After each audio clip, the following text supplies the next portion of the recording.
Looking for a podcast that's fun, fresh, and totally made for you? Tune into Kidscast, the podcast for kids by kids.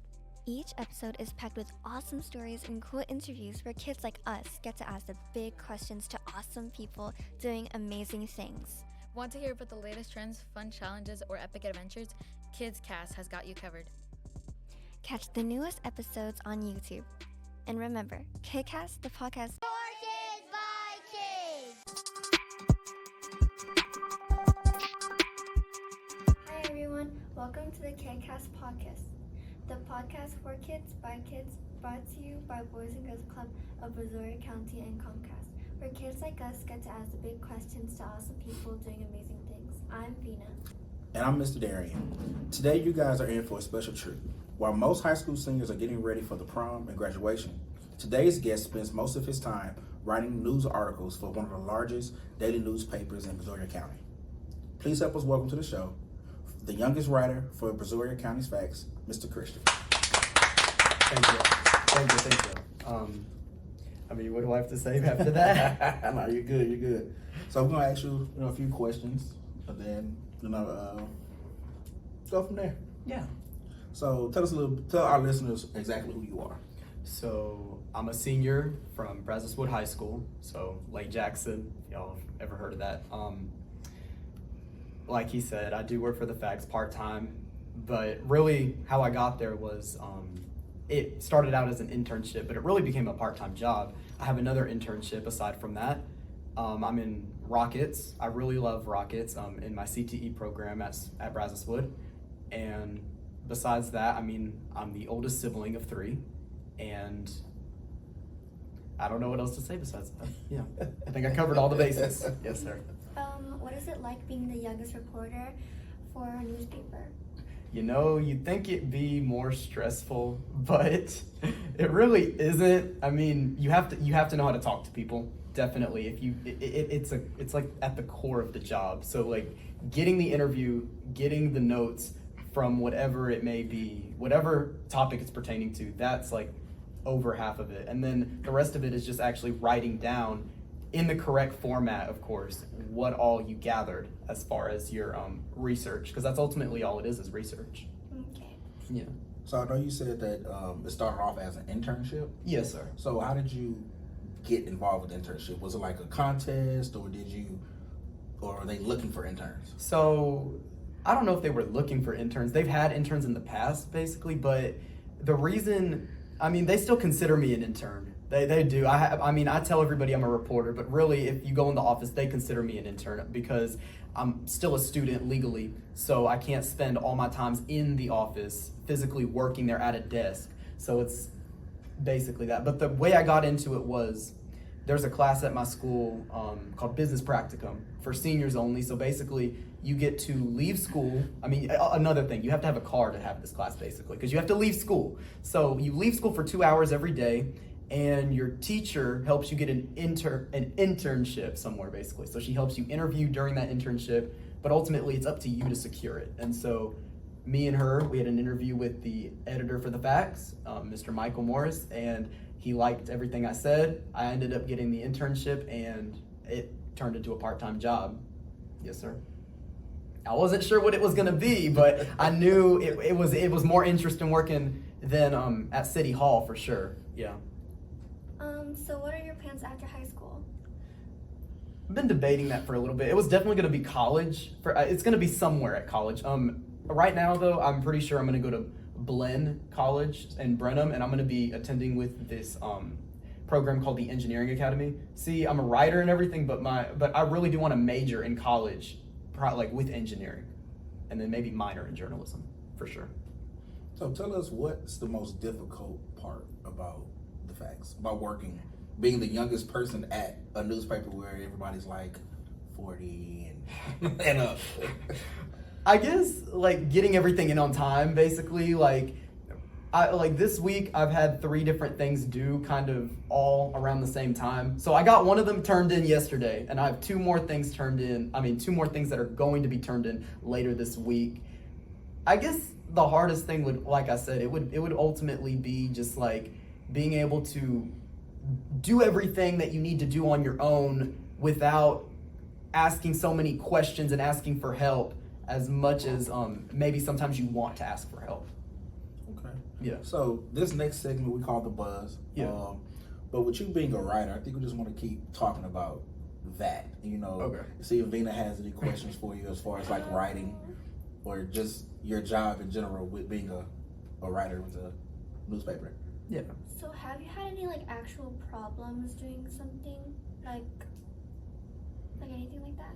Define like a problem. Like something you had to go through because like it's hard to do, or like somebody complaining, or like people like that.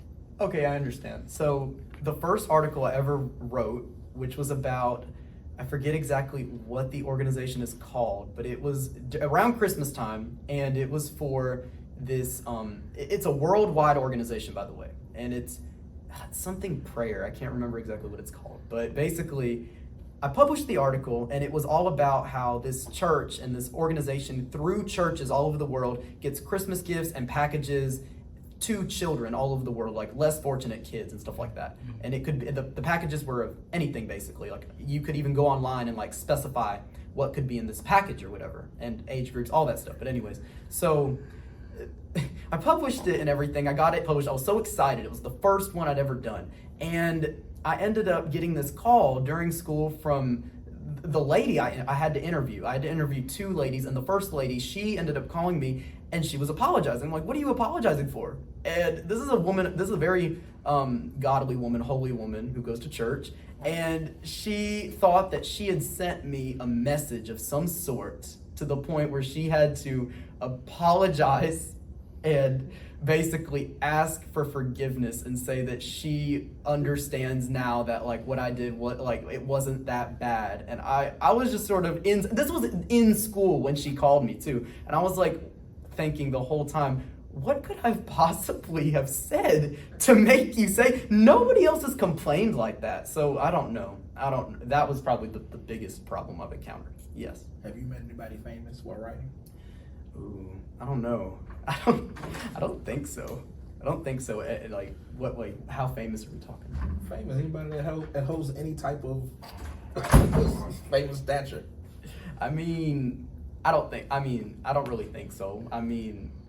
I consider anybody with like a title who holds like a certain position around and status amongst people a certain level of fame, I think, for sure.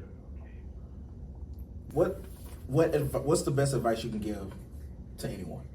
I like to think I have a little bit of advice. The best advice, I guess, to since we're in junior high, I'll try to give advice to junior high about that. Give advice to Vina real quick. Okay. My advice to you is, pick your people wisely.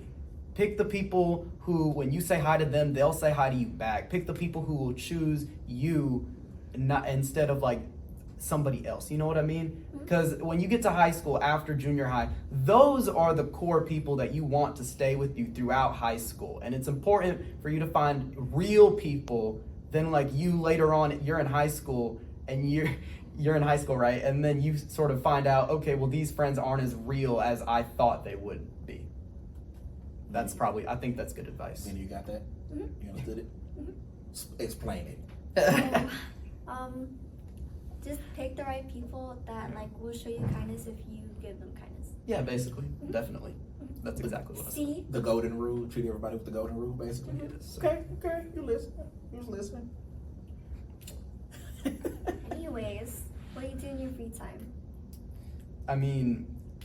So when I'm alone, I have a couple different things. I like to cook. I love cooking, and when I cook something new, that's exciting. I love going to the movies too. If I have a friend who can go with me to the movies. The last movie I saw was last week. I went all the way to Sugarland to see that movie because our stupid mall ran out of power, and the movie theater couldn't show the movie like 25 minutes into the movie.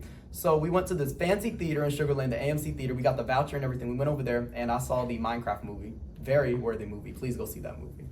Time out. So you went from Lake Jackson, Yes. All the way to Sugarland. Sugarland. Yes. How far is that ride?